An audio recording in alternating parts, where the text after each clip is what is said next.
பீர்பால் கதைகள் 23. கனவுகள் உண்மையா? ஒரு நாள் மன்னர் அக்பர் மிகவும் குழப்பத்துடனும் வருத்தத்துடனும் அரசவைக்கு வந்தார்.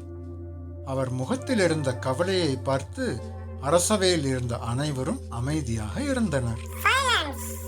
அக்பர் அமைதியை கலைத்து, நேற்றிரவு நான் ஒரு கனவு கண்டேன். அந்த கனவை பற்றி பல ஜோதிடர்களிடம் கேட்டேன். ஆனால் குழப்பமே மிஞ்சியது. பீர்பால், நீதான் இதற்கு விடை சொல்ல வேண்டும் என்று பீர்பாலை அழைத்தார். அக்பர் தனது கனவை விவரித்தார்.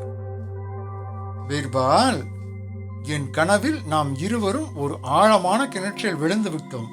ஆனால் அந்த கிணறு மிகவும் வித்தியாசமானது. அதில் ஒரு பகுதி முழுவதும் தேன் நிரம்பி இருந்தது, மற்ற பகுதி முழுவதும் மாட்டுச்சாணம் நிரம்பி இருந்தது. அந்த கிணற்றில் நீ சாணத்தில் விழுந்தாய், நான் தேனில் விழுந்தேன். அக்பர் சிரிப்புடனும் சற்று பெருமையுடனும் சொல்லி, இப்போது நீ சொல், இந்த கனவின் பொருள் என்ன?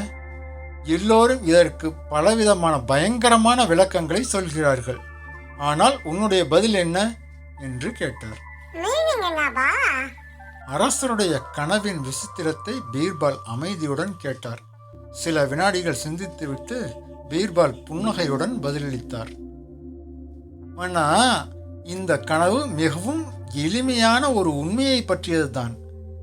இதை பற்றி யாரும் கவலைப்பட தேவையில்லை.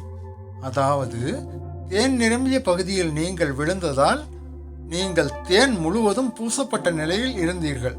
நான் சாணம் நிரம்பிய பகுதியில் விழுந்ததால் நான் முழுவதும் சாணம் பூசப்பட்ட நிலையில் இருந்தேன்.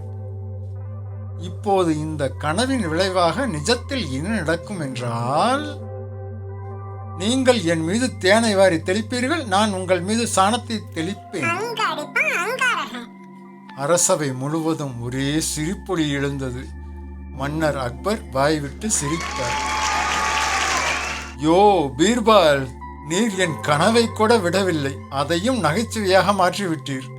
மற்ற ஜோதிடர்கள் எல்லாம் எனக்கு ஏதோ ஆபத்து வரும், மரணம் வரும், நாடு அழியும் என்றெல்லாம் சொல்லி பயமுறுத்தினர்.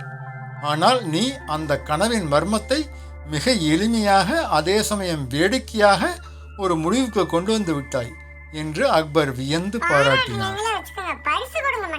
பிறகு அக்பர் பீர்பாலுக்கு பல பரிசுகளை வழங்கி அவரை கௌரவித்தார். நீதி சிக்கலான விஷயங்களுக்கும் ஆழமான மர்மங்களுக்கும் கூட சில சமயங்களில் மிக எளிமையான நகைச்சுவையான விளக்கம் இருக்கும். தேவையற்ற பயத்தினால் உண்மையை இழக்கக்கூடாது. சப்ஸ்கிரைப் பண்ணுங்க, லைக் பண்ணுங்க, கமெண்ட் பண்ணுங்க.